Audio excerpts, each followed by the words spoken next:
In Fallout New Vegas, there are these mysterious blue star bottle caps, stashed in many unlikely places. While the story of how they got there is mixed with legend, the quest, The Legend of the Star, requires you to collect 50 of them for a rather unlikely reward.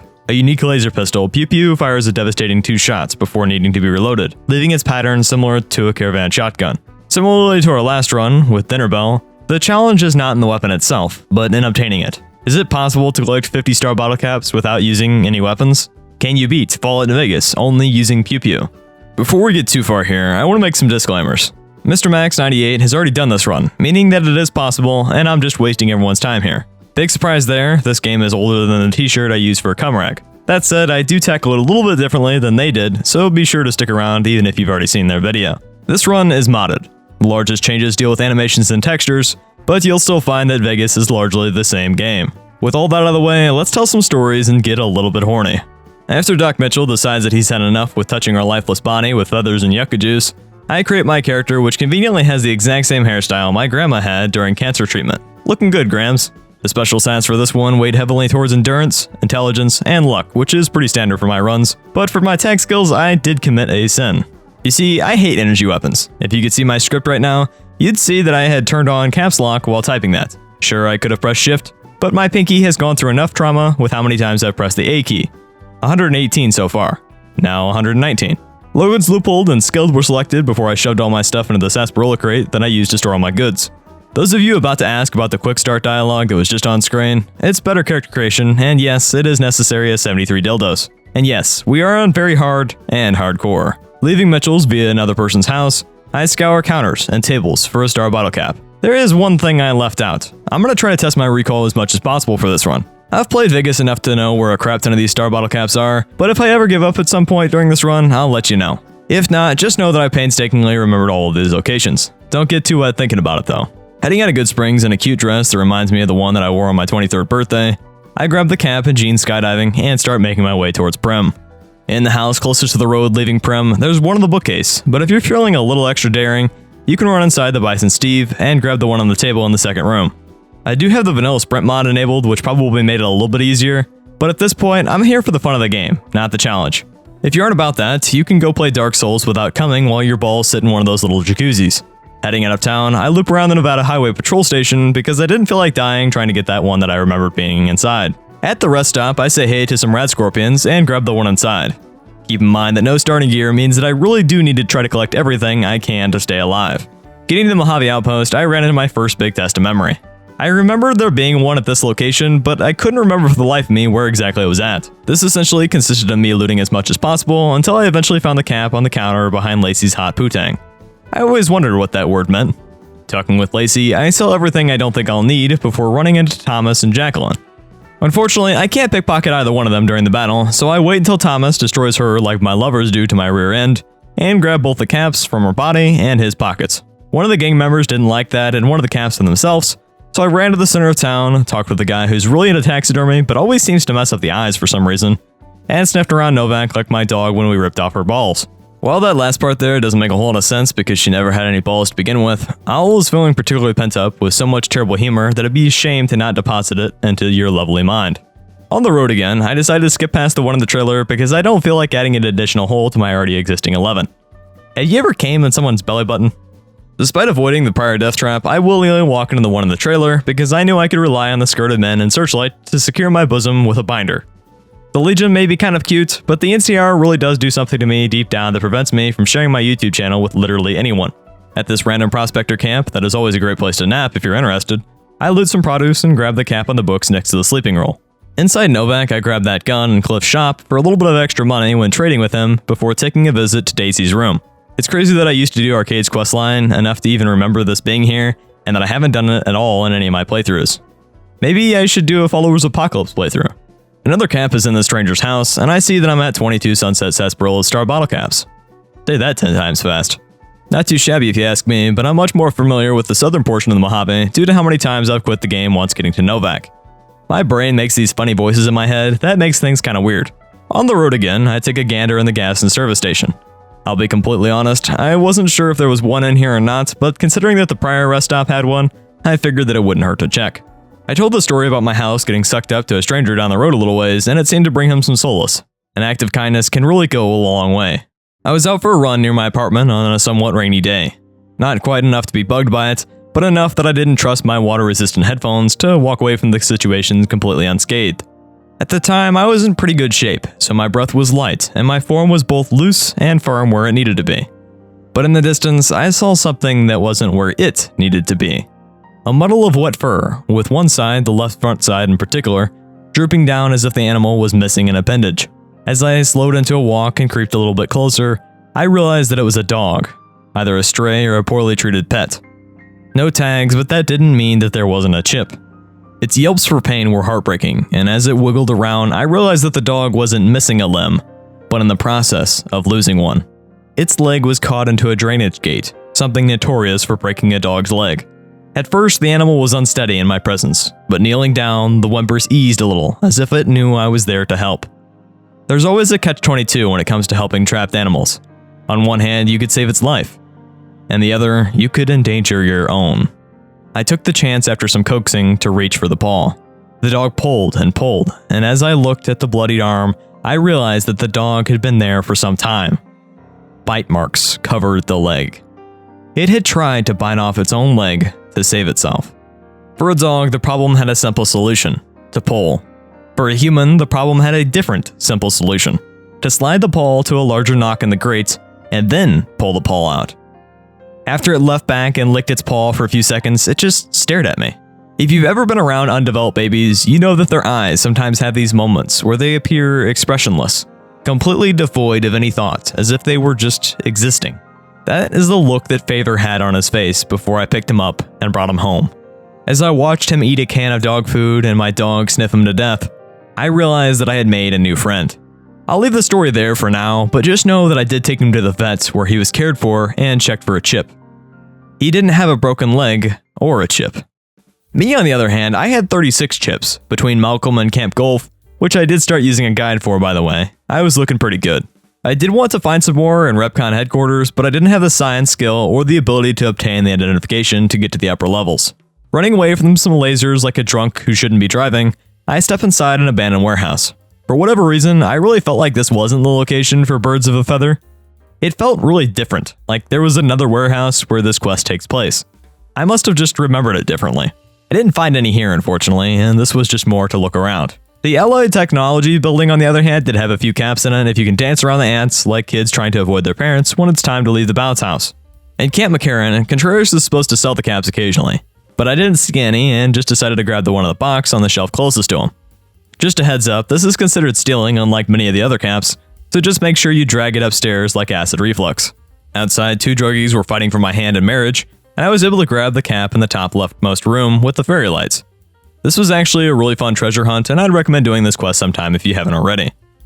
Now up to 41 star caps, I could taste the victory, so I decided to at least discover the location for the Sarsaparilla headquarters, heal Snuffles, and grab the bottle cap in Stallone.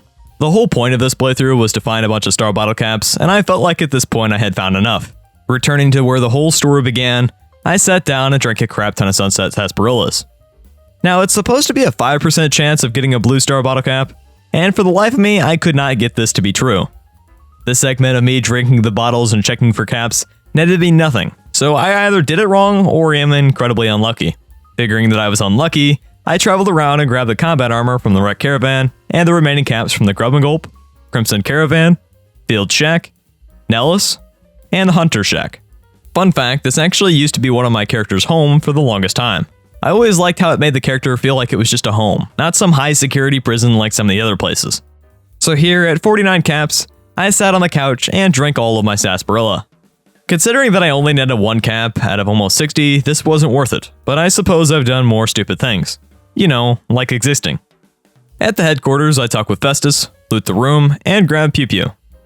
Leveling up a bunch, I put points into speech and energy weapons, while also grabbing the comprehension perk. I was 100% prepared to hate this weapon. I figured that the ammo consumption and the two-shot firing pattern would cause me to rip out my hair, film a video about living with cancer, and upload it in hopes of getting sympathy and monetary donations. Speaking about monetary donations, I'd really appreciate you checking out my Patreon. You can get sneak peeks on thumbnails, progress on video edits, and even a special role on the channel's Discord. Making these videos takes a lot of time, and supporting my content allows me to improve the quality by buying new equipment. This piece of equipment is actually super fun. It does a decent amount of damage and is actually pretty accurate when you don't have broken limbs. I went to put it to use at the RepCon test sites, but quickly found out that the weapon does in fact eat up a lot of ammo. I had just enough to put down the glowing ghoul before I jumped over to Boulder City and did that quest. I should mention that I do have a bullet time replacer for VATS installed. Some people are going to think that I'm the worst human being in existence, but those of you who know how often VATS glitches out will hopefully have my back. I kill auras ahead of time while I'm going to skip past all of that walking, a strat that I will definitely try to use in the future, before doing all the King's Quest for some extra experience. I felt like working for the Van Grass would be a good bet, with me being an energy weapon lover now, so I do all that stuff including getting Cass. While we are on the subject of energy weapons and my newfound appreciation for them, why don't I talk about my wild night with electrostimulation? At a session with my Dominatrix, I found myself within a pillory. If you don't know, it's what you'd find in most medieval movies, where a criminal is given the charge of public humiliation by getting tomatoes thrown at them.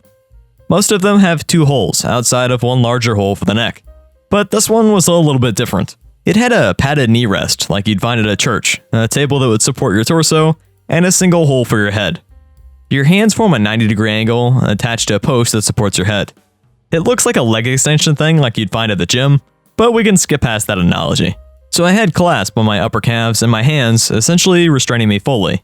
My back was arched, and I could feel the cold lubricant drip down my thighs as it was poured on.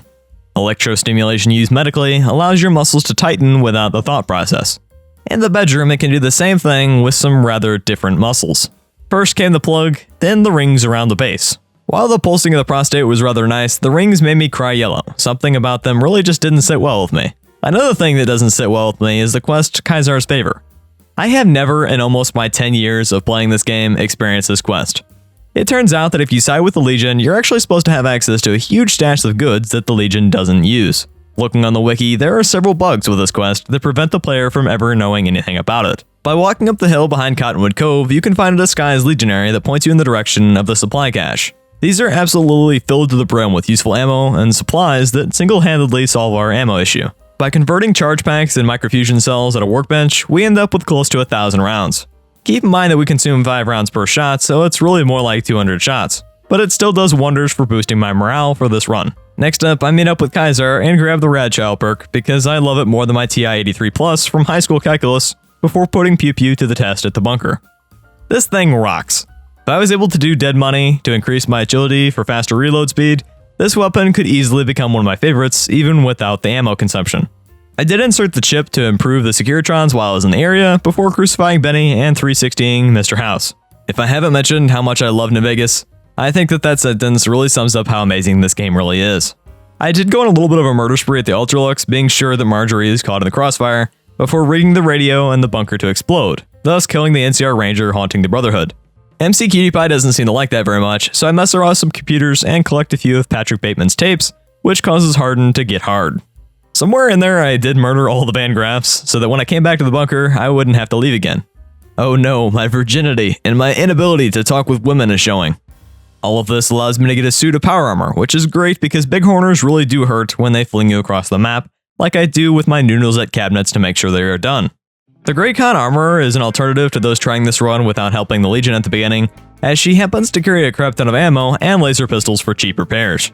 If they're talking to one of the hottest Vikings that really should have been one of the 15 versions of Skyrim, I show the Amartos a party trick that I can do with my tongue.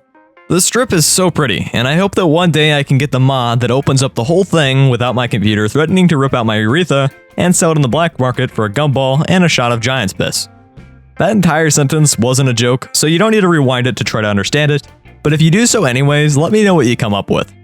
I go around and do a bunch of random buying of things that supposedly make me prepare for the final battle, but I decided to go murder a bunch of people that look like Ronnie Coleman was dipped into a vat of pickle juice. You really thought that you could escape the pickles, didn't you? Well, I'm pleased to tell you that we have another article from Duke_Pickle_Lover_69. In the Middle Ages, I found myself in my kingdom in a rather unruly famine. But then one day, a woman from the future told her story of drinking 110 jars of pickle juice. She rode a unicycle with the word etched in it, revolving around butter. To speak plainly, it was cream. As a duke myself, I was soon drawn in by the chance that I could one day feed my kingdom. as I was taught the trade and began making pickles through the Industrial Revolution, which sparked many great creations, including black and white television. I fell in love once again with the happy cheers of my people. After powering the substation despite the NCR's best wishes, I deposit everything in the hotel in Novak with the speed of a cantaloupe, running away from Moto Moto from Madagascar 2, and headed into the DLC that I feel best represents this weapon. Old World Blues is a whole other game in itself, with wacky dialogue and enough phalanges to finally reach a woman's cervix. But that isn't what we're going to be talking about today. In the next 34 minutes of footage that I've recorded in my bedroom at 4 in the morning because I have odd priorities, we are going to be talking about a prompt that I scribbled down from a weird dream. Hospital Fatzos as a detective. Don't cancel me for being fatphobic and listen to the story first. I walked into a building with a front desk that sat at its entrance. Off to the left, a grocery store, full of some of the most unhealthy food ever, like Cocoa Pebbles and Blue Jolly Ranchers. If I just called you out, just know that the same stuff got me through middle school, so I'm not judging. A rather large, cheerful man was at the counter, welcoming me into the store, so I walked around for a little while. There were a lot of some of my favorite foods around the store in an odd order. The pizza was next to the ding-dongs, and the fried chicken was next to ice cream. But as I walked around the store, I realized that something was off. I was walking a cart, and it seemed to fill itself. By now, it was full of all sorts of stuff. Stuff that I've stopped buying now that I've changed my eating habits. But it was a compulsion, like I was being convinced to eat unhealthy food. As I snapped my focus, I realized that each one of the staff were ridiculously overweight. Each one with a giant smile that was dawned above their double chins. Something was wrong here. I remembered seeing a door at the entrance that was labeled staff only, and feeling like it was out of place. I parked my cart next to the M&Ms and hightailed it to the door. I got to it, and when the two staff members at the desk looked like they were having the most delightful conversation that ever existed, stepped inside. Immediately, I felt like I was in a hospital. White walls with bumper trim on the sides of the walls caught my eyes, as did a large set of double doors at the end. But perhaps the strangest thing were that the rooms that looked like they belonged to the psych patients. I peered into one of the rooms where I was filled with dread. The padded walls were ripped to shreds, blood clinging to the airy material within. Tubes of the strange liquid trailed to the floor. On the back wall, written in blood, was "Help me." Raising myself up a little bit higher, my calves quivering at the strain and the fear of the situation, I finally saw who the room belonged to. A large ball of meat sat on the floor with many of the room's qualities reflected on its surface. Blood, cotton of some kind, and globs of the strange liquid at what I believed to be its mouth. Whatever this was, be a man, woman, or something else entirely, it was wrong. I ran down the hallway, looking in each of the rooms to find similar situations in each. They were all being fattened up for something. But what? Getting to the doors at the end of the hallway, I slowly opened them and found a gruesome scene. Butchers wearing bloody aprons and face shields overlooked the tables of body parts. My stomach dropped as I realized I was in way over my head. I needed to get out of here. Then the alarm sounded. I ran back to the center of the hallway when the opposite door opened. The staff were there, still with their giant smiles. The alarm still blaring. I went to go back to the butcher's kitchen when I saw that they too were at that door. I panicked as they closed in on the hallway. The alarm is seemingly getting louder and louder until suddenly I saw darkness. My eyes opened to Yes Man in the Battle of Hoover Dam. The battle goes relatively well at first, but given that I still don't have great survivability when the enemies use carbines, I had to play it pretty safe and hide behind some sandbags. Somewhere along the way I got the meltdown perk, which is why all those green explosions happen. While I have a love-hate relationship with it due to the possibility of self-damage, I can't argue with it being kind of fun. Pew Pew is actually a great weapon, surprisingly, but opinions are like assholes. Everybody's got one, and mine is puckered for the fight with the Legate. I have found that the best ways to kill the Legate are to have a high-powered stealth critical build, use a crap ton of placed explosives, use melee with the Super Slam perk, or use a shotgun build with and stay back. All of these have a common feature of preventing the Legate from ever getting close to you to dish out multiple hits. In this case, we have none of those, so I was highly worried about the ability to actually put him down. Fortunately, running his reinforcements through the tents caused them to all be lined up perfectly for the meltdown perk to do some work. If I ever do an energy weapon build in the future, I'll probably avoid that perk, but in clumps of enemies, it can knock down some of your foes, essentially acting the same as Super Slam and a shotgun build. I should also mention that I did utilize fancy energy cells to pull this off for some extra damage and penetration. After running around like a chicken with its head cut off for a little while and putting down Lanius, I proved that you can beat Fallout New Vegas only using Pew Pew. Much like my run with Dinner Bell, many people are going to complain about the fact that this weapon isn't bad, and it really isn't a challenge run because I didn't do this with my eyes closed while on top of Mount Everest. But I hope you guys enjoyed it anyways, and that it was as fun for you as it was for me. Chances are if you made it to this point in the video, you are either asleep because my supposedly soothing voice allowed your brain to stop thinking, or you really like my videos. Either way, I'm unbelievably thankful for all of your support. In 5 short months and a little over 30 videos, we've reached 10,000 subscribers. I say this with very little confidence because I'm not sure if we've actually gotten to that point or not, but that's for future Owl to worry about. I guess the point that I want to make is that although that it has not been a long time in the grand scheme of things, it's been a good time. I look forward to many more months and years of creating content for you all. To have a place for my stories, as wild and outlandish as they usually are, is priceless for me. But what is even more priceless is that I'm able to connect with some of you on a deeper level. Thank you for that opportunity. And thank you to my Patreons who helped make these videos happen. I had tears stream down my face when I saw that these individuals chose to support me and my content. Thank you again. With all that sappy stuff out of the way, if you like this video, consider checking out that video that I just mentioned, tackling Fallout New Vegas with Dinner Bell. In it, we try to complete Bleed Me Dry as a pacifist and use only Dinner Bell for the rest of the game. Thanks for tuning in, and do me a favor, will you? Have a good one.